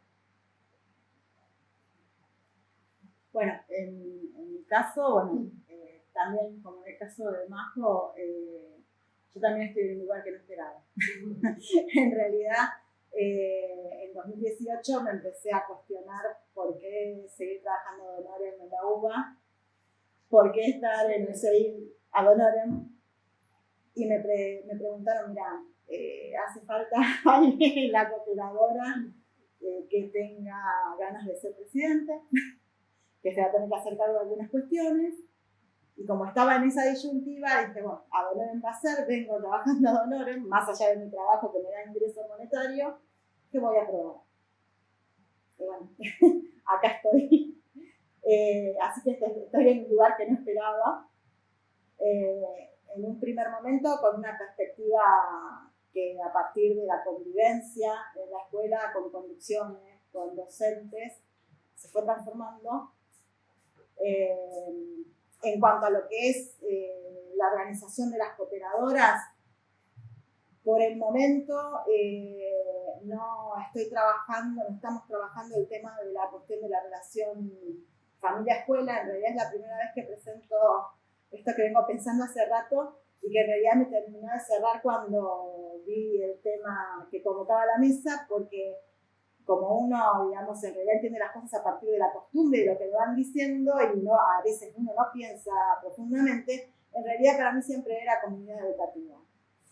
Y cuando leí comunidad escolar es como que se me acomodó todo en la cabeza, y todo ese malestar que venía sintiendo y estos conflictos que venía observando terminaron de cobrar sentido, y pude empezar a entender cuál era el problema, si es que estoy, digamos, en una evaluación correcta. Por el momento, seguir organizándonos como cooperadoras que no sean funcionarios en ningún partido político. O sea, las cooperadoras escolares hasta 2020 mayoritariamente fueron funcionarios al kirchnerismo. En realidad su actividad es más que nada micromilitancia, es sobredimensionar problemáticas o remarcarlas, pero nunca plantear alternativas. Y cuando hay reuniones con gente del ministerio, nunca buscar una solución, sino atacar y marcar la problemática de la escuela sin generar un diálogo. De ahí también viene la cuestión de repensar, bueno, ¿qué está pasando que no podemos dialogar? O sea, si nos interesa la escuela, ¿por qué no dialogamos? ¿Por qué no buscamos soluciones? Después, por otra parte, en cuanto a lo que es la relación con el gobierno de la Ciudad de Buenos Aires y a lo que sería el proyecto Juntos por el Cambio para el futuro, porque ya sean gobernadores, en realidad lo que están buscando dentro de lo que serían las cooperadoras escolares es cooperadoras dependientes de los subsidios estatales y también funcionarios de su proyecto político. No están buscando generar autonomía, no están, digamos, en el sentido de la gestión que tienen para las cooperadoras hay una falencia muy importante. El Ministerio tiene asesores de cooperadoras y las asesora en cuestiones administrativo-contables. Bueno, o sea, a mí me parece que el rol en ese sentido tendría que ser el asesorar, no el asesorar, sino el acompañar en la construcción de esa relación de la cooperadora con la conducción de la construcción de esa relación con los docentes, sino que en realidad lo que está sucediendo es que están aprovechando los problemas por ahí de comunicación para generar una grieta aún mayor. Porque en última instancia se ve desde lo que sería la perspectiva de Juntos por el Cambio a las cooperadoras escolares y a las familias en la escuela en general como aquellos que puedan dar la batalla que no se animan, que es atacar la sindicalización docente y atacar los reclamos docentes por un mejor salario y mejores condiciones de trabajo. Entonces, en ese sentido, es algo que estamos tratando de construir, pero es complejo porque está muy polarizada la situación. Y en primer lugar, digamos, la idea es poder seguir apoyándonos para organizarnos de manera más efectiva en términos administrativos contables. Ahí, digamos, manejamos mucho más fácil y dedicar más tiempo a lo que es la relación con docentes y conducción. En mi caso particular y en otras cooperadoras escolares también, sí venimos trabajando eso. Venimos trabajando la relación con las conducciones y con los docentes y venimos trabajando el tema de poder justamente generar esa apertura de la escuela hacia la familia y empezar a establecer esos lazos de comunicación. Cuando no hay comunicación entre familia y docente o incluso entre las mismas familias, el otro es un objeto y el otro es atacable. Es lo mismo que las redes sociales. En las redes sociales es como que se desata el monstruo y uno por ahí dice cosas que en realidad si las repensara mejor, si tuviera la persona enfrente, no las diría de esa forma y se adhería un poco más al diálogo. Bueno, en ese sentido venimos trabajando eso. O sea, empezar a vernos cara a cara, empezar a plantearnos las necesidades, empezar a entender cómo es el trabajo del docente en el aula, empezar a entender cuáles son las necesidades de los docentes y en ese sentido después empezar a trabajar en conjunto. Lo que tiene, digamos, de positivo la cuestión de la cooperadora escolar y la que maneja los recursos dinerarios para eso, que justamente genera las condiciones de posibilidad para eso y se puede trabajar en proyectos conjuntos. Y eso te permite tener una relación con los docentes de otra calidad, una relación no solamente en lo técnico de los proyectos, sino una relación de manera diferente, y eso después se va viendo reflejado en cómo se relacionan las familias en su conjunto con los docentes de grado y cómo a su vez estas familias acompañan la educación de sus hijos sin demonizar al docente. ¿Puedo tomar algo de mi que me parece que vincula con lo que dicen los dos? Porque yo pensaba, efectivamente hay un interés parcialmente contradictorio entre la docencia y la lucha por los derechos sindicales y las familias. Eso objetivamente es así. Digamos, ¿qué quiero decir con esto? Porque cuando las y los docentes hacen paro por mejorar su salario o por las condiciones de infraestructura, eso, digamos, las familias, digamos, hay que tener un nivel de conciencia, de organización como muy grande como para decir, bueno, puedo tener el interés general, pero me tarjetas la vida, porque yo mañana tengo que ir a trabajar y tengo que ver, y bueno, digamos, ¿qué hago con los chicos y las chicas? O sea, esa contradicción existe. Lo que pasa es que me parece que precisamente el desafío tiene que ver con poder pensar cómo se articulan esos dos intereses que, digamos, en apariencia son contradictorios en un mismo, digamos, en una misma defensa del sistema educativo, que obviamente, yo me acuerdo con lo que me dice, no voy a sentar a esperar a que se mejore toda la economía, y entonces ahí tal vez me pondré a pensar qué hago con la escuela, ¿sí? Son procesos que tienen que ir de la mano. Lo que yo quería marcar, de alguna manera, es esto. Lo que tenemos que ver es que los indicadores educativos que tenemos en realidad coinciden mágicamente con un montón de indicadores sociales. Si 7 de cada 10 chicas y chicos no comprenden lo que leen cuando llegan al último grado de la primaria y sabes que 7 de cada 10 chicas y chicos son pobres y que realidad ahí está la agenda, ¿por qué no le interesa al personal político Pero, la defensa de la educación? Bueno, porque en realidad, digamos, pienso la escuela como un espacio de contención y de guardería y no tanto como el desarrollo de las potencias educativas que todos querríamos. sí, igual te digo eso, digamos, cuando abres los indicadores y cruzas por los diferentes perfiles, tampoco los chicos No, eso ni hablar. digo, por supuesto que impacta más, pero impacta por diferentes razones, digamos, no solamente porque vengan de entornos, digamos, más vulnerables, sino porque van a escuelas peores, aunque tienen docentes que... Pensás qué pasa en la universidad. La universidad llega a una fracción social, digamos, acomodada, clase obrera en blanco, clase media, digamos, hijos de empresarios burgueses, y en realidad, ¿qué pasa después? Arrancan 10 en la universidad y, digamos, 6 se quedaron en el camino en el primer año y uno llegó a recibirse. Esos son los indicadores, con lo cual muestran esto que vos decís. Sí, efectivamente, la crisis educativa, digamos, atraviesa todos los sistemas. También atraviesa la formación docente. Me parece que el problema es pensar que eso no es así, ¿no? Que ahí sí lo tomo. Muchas veces es una defensa de la formación docente como si, bueno, fuera maravilloso y estuviera en un universo paralelo. No es así, digamos, porque los que egresaron de la escuela secundaria ahora, luego, digamos, ponen un profesorado y tienen los mismos problemas. Entonces, me parece que el desafío tiene que ver con eso, con poder pensar cómo vos unís esa fisura. Por eso yo planteaba, digamos, la idea de lo colectivo, la lucha colectiva y poder entender, bueno, que en realidad estas dos cosas se van a acomodar y caminar en paralelo, ¿sí? Cuando tengamos un proyecto de país y tengamos un proyecto educativo. Y ahí tal vez empezaremos a unir esa fisura entre ese interés contradictorio de familias y docentes. Porque yo pensaba, a mí lo que vos contás de la planilla me parece que está bárbaro, pero que operen determinada fracción, si vos querés, de familias que pueden hacer eso. Porque evaluar los contenidos. No, porque, perdón, la idea es una cosa muy simple. Te doy un ejemplo. Terminó primer grado, tu hijo debería poder hacer la lista del súper. Ese tipo de ejercicios se propone. Claro, pero entonces la familia tampoco puede hacer la lista del Igual súper. te quiero decir una cosa. Igual, o sea, esa es mi idea, porque esto lo conversamos adentro. Bueno, hay familias, probablemente lo que vos decís, porque no hay analfabetos, ¿no? De familias que no puedan verificar eso o que no puedan ejercer ese rol. Pero a mí me preocupa más, ¿perdón? Son inmigrantes. También. Pero ¿sabes a mí que me preocupa más la clase media?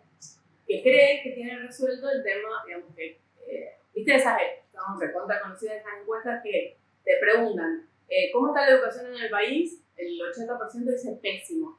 ¿Cómo te consideras la escuela de tus hijos? El 80% dice bárbara. Entonces, hay algo que no está ahí, no coincide. Entonces, yo creo que de lo que se trata, fundamentalmente, es de sensibilizar a ese sector, digamos, de la sociedad que cree que tiene resuelto, digamos, que a él no lo afecta, porque eligió una buena escuela o porque, digamos, por supuesto que yo me preocupé por elegir una buena escuela, creo que todos elegimos la mejor escuela que está a nuestro alcance para nuestros hijos.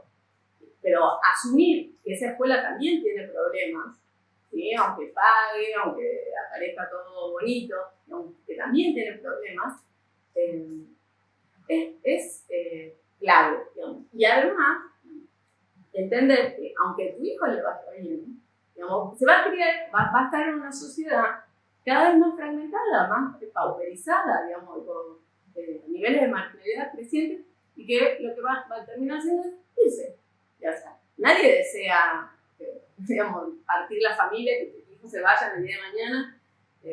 Entonces me parece que hay como varias maneras de llegar, ¿no? Y de sensibilizar. Y por eso, digamos, una parte importante tiene que ver con que uno vea qué está pasando con los aprendizajes de los hijos. Porque la realidad es que nosotros nos encontramos a fin de año con boletines, que ahora ya ni siquiera los imprimen, lo dejaron de que te pintan y está todo bien. Y vos después te das con que, bueno, no está todo bien. Y a mí me pasó con mi hijo en el secundario en la escuela privada. ¿Entendés? De ver trabajos entregados y aprobados sin correcciones. Y teníamos muchísimos problemas de redacción. Entonces, a mí me descolocó y me hizo pensar cuántas veces pasa algo así y nosotros no nos enteramos porque nos quedamos solamente con la nota que aparece en el boletín. No estás mirando ya las carpetas, no estás mirando, digamos, el proceso de aprendizaje, sino simplemente vas y ves la nota que aparece en el boletín. Entonces, bueno, eso. Algo que es muy impactante es, pensaba un ejercicio que hizo mi marido, que es docente, con chicos de tercer año del secundario de Capital. Sí. Me dijo, bueno chicos, hablando de la universidad educativa, ustedes saben que las pruebas muestran que 4 de cada 10 no pueden hacer una regla de 3 simple. Sí. ¿Quién me hace una regla de 3 simple acá? Cri-cri. Y en una escuela, es una escuela de Ciudad de Buenos Aires, bien, estatal, digamos, pero y yo pensaba, curricularmente, esto hace en la década del 40, la década del 30, era lo que vos tenés que aprender en tercer grado de la primaria, y te traen, bueno, mi abuela ahora no, pobre, digamos, pero mi abuela te hacía una regla de 3 simple y yo lo hice para tercer grado de la primaria, ¿no? Entonces yo pensaba cantidad, que lo asociamos con calidad y que efectivamente, digamos, el proceso profundo que está detrás es otro, ¿no? Sí, incluso, trayendo el ejemplo que vos dijiste de Toyota, yo estudié mucho industria automotriz, industria automotriz y la formación de la fuerza de trabajo de las fábricas automotrices históricamente. Y vos dijiste, Toyota considera gente que pudiera leer, y una cosa interesante, si uno se pone a ver, por ejemplo, específicamente qué pasó con las escuelas técnicas, digo, abonando lo que está planteando Romina, de que no porque haya que esperar a que pase eso para después, digamos, para que mejore el país para poder ocuparse de la educación, no, obviamente. La educación tiene que formar parte de esa preocupación y sobre todo de pensar soluciones. Pero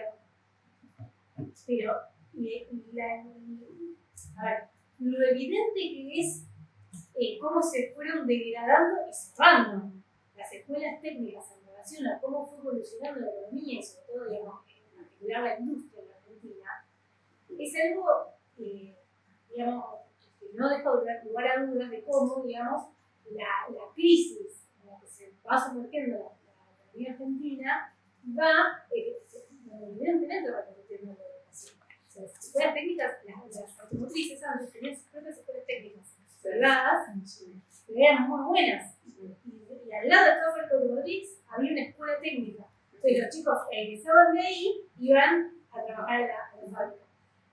Y obviamente, digamos, si uno hace el recorrido de lo que se aprendía también en la década del 50 y lo que se terminó aprendiendo en la década del 90, hay un abismo, ¿sí? O sea, porque también lo que se requería saber en la década del 50 no es lo mismo que se requiere saber hoy para trabajar en una fábrica automotriz.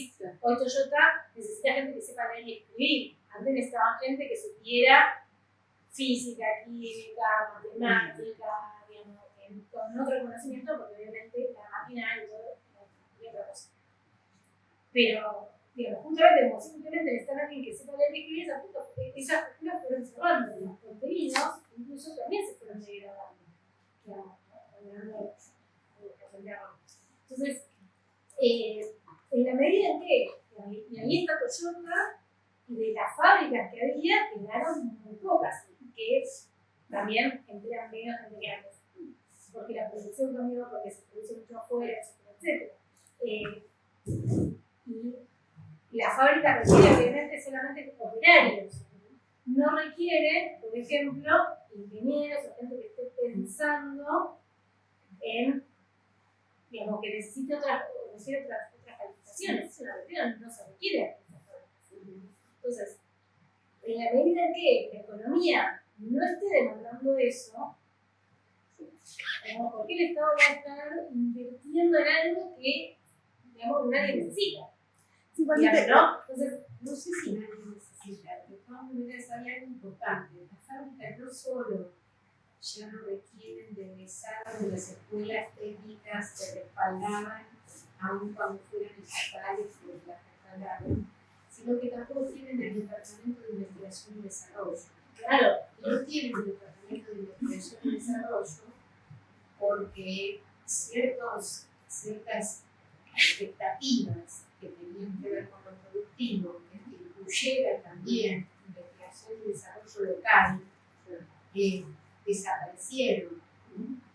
Eso también es importante.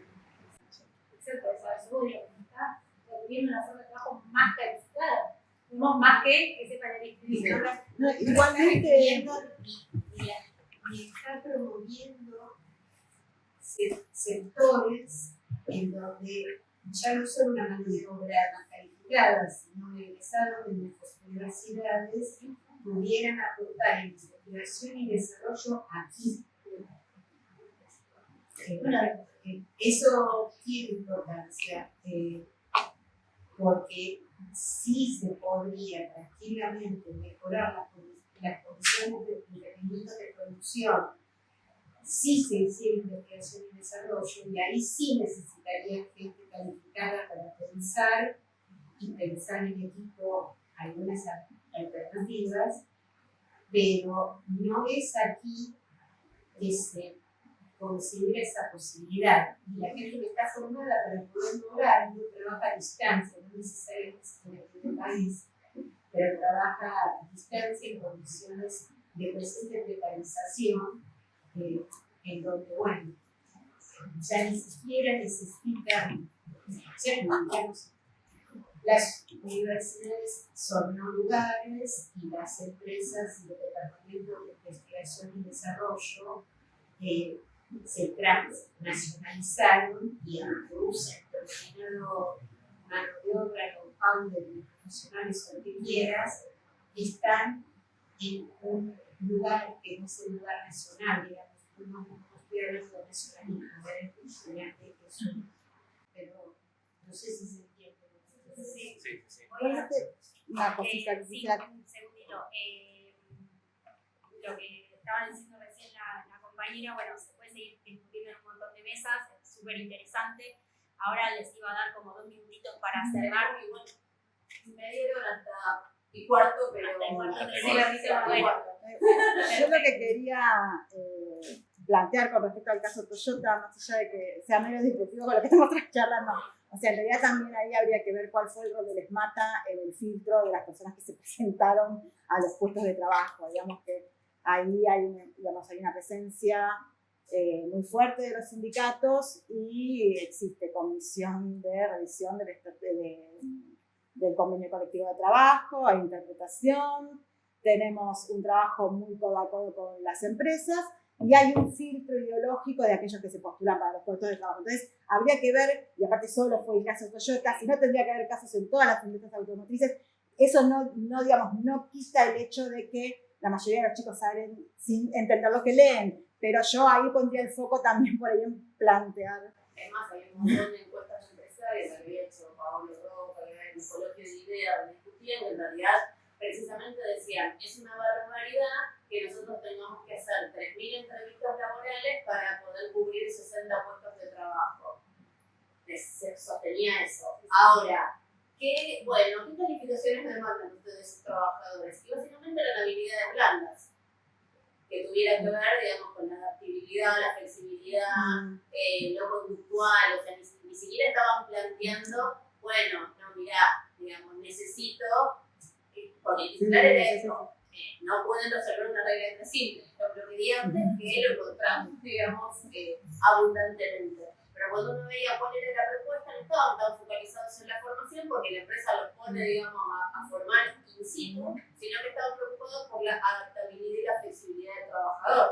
Entonces digo, bueno, hay como un discurso para los medios y en realidad cuando vamos a ver cuánto les importa a ellos ese proceso de degradación, te dicen, yo te lo resuelvo con mi escuela, porque para eso Siderta tiene su escuela en Campana.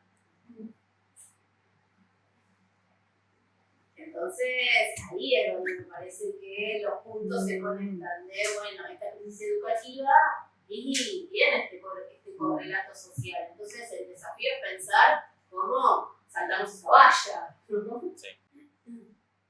No, una cosita que iba a decir yo, me reía porque justo me llegó un mensaje de que se suspende suspendieron las clases en un colegio por falta de agua. Entonces me causaba gracia que justo caía el mensaje en esta mesa. No, Sí. falta de agua. Un colegio se suspende una vez por semana, se suspende las clases por falta de agua.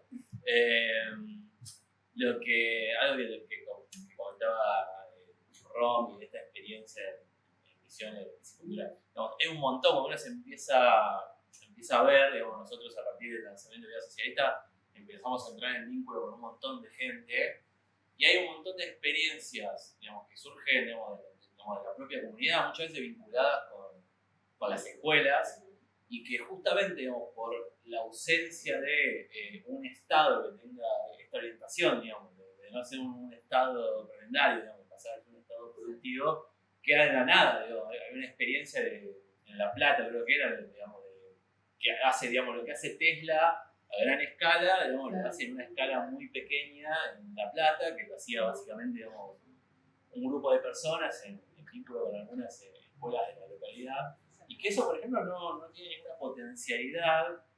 Cuando se le preguntaba, bueno, o sea, esto no se potencializa porque, digamos, no se puede o porque no se quiere. Pero bueno, ahí se necesita una cantidad de plata que, como decimos, bueno, hasta que no tengamos el PBI de algún país nórdico no lo podemos hacer.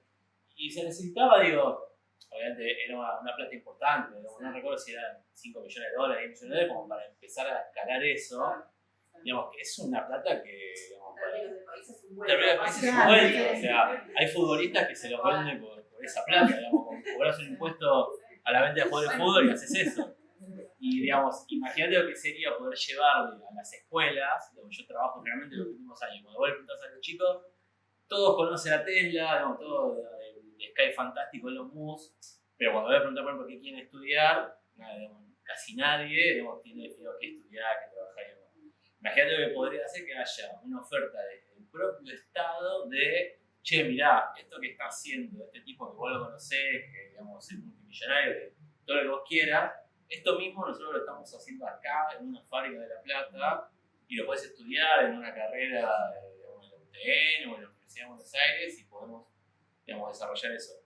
Y ahí es donde me parece que aparece este problema, digamos, de la idea de un Estado que no tiene, digamos, que no es capaz de marcar un horizonte. Si obviamente después las cosas se desarrollan en paralelo, pero yo me parece que lo más grave es eso, es decir, es un Estado que hoy por hoy, digamos, no está marcando un horizonte y que podría empezar a marcarlo, digamos, desarrollando experiencias como esta, lo de la piscicultura que comentaba Ramina en Misiones. Hay un montón de experiencias, está lleno, digamos, de experiencias de ese estilo, muy pequeñas que con algo de inversión eso rápidamente pueden empezar a generar recursos y vos podés empezar a ir empalmando, digamos, las escuelas con esos entramados productivos que empezás a tener y que no se hace, digamos, por una cuestión, digamos, de puro desinterés, de dar una potencialidad a esa cosa, porque evidentemente... No es tanto el dinero, sino la gestión, gestionar cómo eso digamos, se puede potenciar.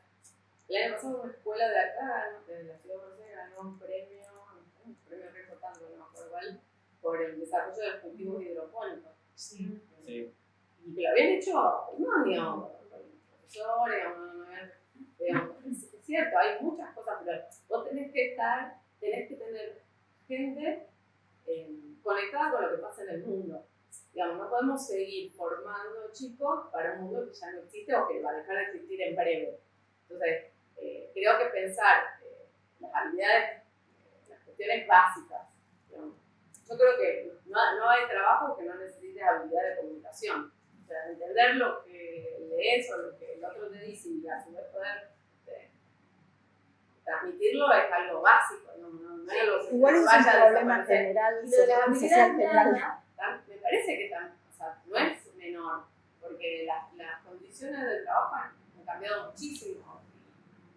Y las mismas personas, los mismos jóvenes, demandan otro tipo de condiciones y de flexibilidad y quieren tener el horario fijo de todos los días. No, yo me gusta ir más joven, pero yo tengo acostumbrada, digamos, a tener un horario, digamos, todos los días de 8 a 4, de 8 a 5, lo que sea. Los chicos no quieren eso, los jóvenes no quieren ese tipo de empleo. Entonces tenés que también formarlos en eso, No sé de qué sector de jóvenes hablas. Muchos de los que yo conozco son los que trabajan en horarios inhumanos, en Rappi y en... No, bueno, no, pero ese es otro tipo, o sea, no estaba hablando de Sí, te quiero decir que ese tipo de empleo se vende como que sos un asociado, no tenés horario ni jefe. O sea, hay cierto tipo de discursos que son muy drenantes y muy hipócritas por no darles una denominación caritativa. A mi marido le pasó que le dijeron, no, pero sabes que yo quiero, pobre, estoy un poco acá, quiero laburar en Rappi porque puedo manejar mis horarios. Y la generación, o sea, arriba de 40, inclusive hemos visto mucha degradación en nuestro cuerpo, que decían no pueden concebir, digamos, la destrucción de las condiciones de trabajo, de no tener un convenio colectivo, de no tener una obra social, de que no te vas a jubilar, ¿no? Y está presentado esto en clave, no digo que lo que estás pensando, porque seguro que no, pero digo, hay un discurso que se construye sobre la base de, digamos, hacer de miseria virtud, y entonces la mentalidad laboral como una libertad. Sí. No, me va por otro lado. Sí, igualmente calificado que exige, como vos tenés las aptitudes para ponerte a negociar y exigir condiciones, decir, no, yo me quiero tomar vacaciones una semana en octubre, otra semana acá, no te voy a cumplir de lunes a viernes, sino no sé, de lunes a jueves y el lunes a tal hora y a tal hora te apago el celular. Ese tipo de habilidades blandas, digamos, de poder gestionar tu tiempo y que eso no perjudique, digamos, a la empresa para la que vos estás participando y de que esperas que te vaya bien para que te pague buenos sueldos. A ese tipo de... Con respecto a lo que vos planteabas, Marco, del tema de no entender, de no poder comunicarse, no poder entender una instrucción. Es un problema social en general, mismo los padres, los abuelos, o sea, socialmente no estamos entendiendo al otro, no estamos escuchando al otro y además no comprendemos instrucciones. Hay como una rebelión ante la instrucción, como si eso fuera un corset que no te permite ser, como que te quitara libertad. Eso por una parte.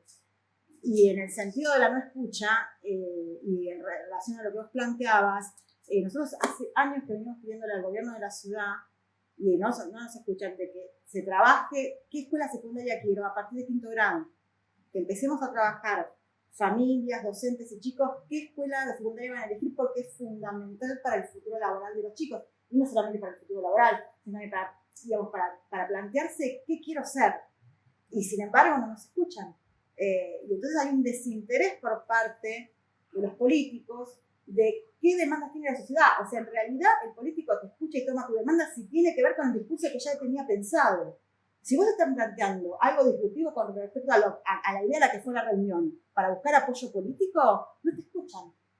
Y se cierran. Y quizás después te empiecen a cerrar puertas también. Y ya dejen de escucharte, digamos, para cualquier otra cuestión. Entonces es un problema, y el problema pasa por ahí, por la falta de diálogo, por la falta de poder sentarnos a pensar qué queremos para nuestros hijos y cómo nos podemos acompañar cada uno desde ese lugar.